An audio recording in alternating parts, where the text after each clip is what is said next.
Welcome to Daily Life Connection, our video talk time together. I'm so glad that you are joining us on this little journey through these dark days that we are all walking through as we have been exploring who God is and what difference that makes in our life.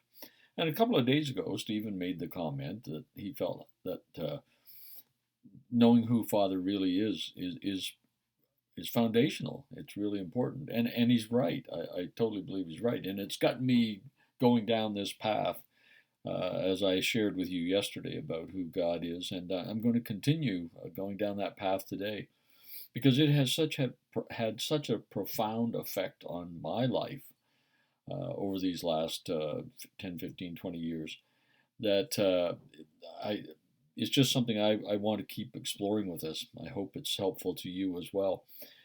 Today, I'd like to go to the book of John, chapter 1, and I want to read from the Revised English Bible. I just really love how this translates it. In the beginning, the Word was already was. The Word was in God's presence, and what God was, the Word was. He was already in God's presence. That's, I think, really significant. And then in verse 18 of that same chapter, no one has ever seen God. God's only Son, he who is nearest to the Father's heart, has made him known. He who is nearest to the Father's heart has made him known. In the very beginning was the Trinity, Father, Son, and Holy Spirit. In a community of blazing aliveness, that is from that community, from that relationship of blazing alive love and joy and mutual interdependency, comes everything else. Creation and all that entails from that all come from that community of love. That, I think, is just so important. It's the starting point of everything. And their great desire was to create human beings whom they would adopt and include into that circle of blazing aliveness and love and loving relationship. The starting point of knowing Abba begins right there. Now, today I just want to quickly talk about the difference between knowing information about someone and knowing someone. Because I really think in many ways so much of our theology, systematic theologies, and training about who God is, and even some of our doctrinal statements and so on, are information about God. But I think Jesus, because he's closest to the Father's heart, has revealed who Abba is, not in a theological or informational way, but in a personal relationship, but out of a personal relationship. Let me just illustrate it this way. If you were to go look up information about my father, you might find stuff on the internet. You might find people that could give you information about him. You'd find out that he was born in 1926, that he's 93 years old, that he was born in Southampton, New Brunswick, that he got a degree from Kingswood University. You might find the places he's lived and the organizations that he has served with over the years. But that really wouldn't tell you much about who my dad really is. You see, if you were to talk to me, I could give you personal information.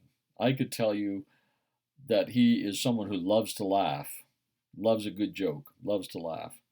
I could tell you that he is someone who treated my mom like a queen, and myself and my sister, that he treated us with the highest priority. We knew we had first place in his heart, ahead of his job, ahead of other people. He was a man who loved animals, looked after my sister and I's pets in wonderful ways, and gave himself to that as well. I could tell you that he is a person who always makes other people feel valued. Now, you see the difference?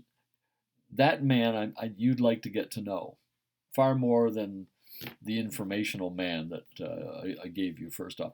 To me, that's the difference between the Old Testament information about God and the revelation that Jesus brought of who the Father really is.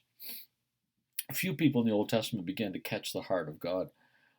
David, it says, is a man after God's own heart. Isn't that interesting that David went after the heart of God, not just the information about God? So many times the prophets were speaking from that prophetic, informational kind of uh, proclamation about who God was. But Jesus came and said, I'm the one closest to his Father's heart. I only do what I see him do. I only speak what I see him speak. So if you watch me, you can see exactly what my Father is like, Jesus said.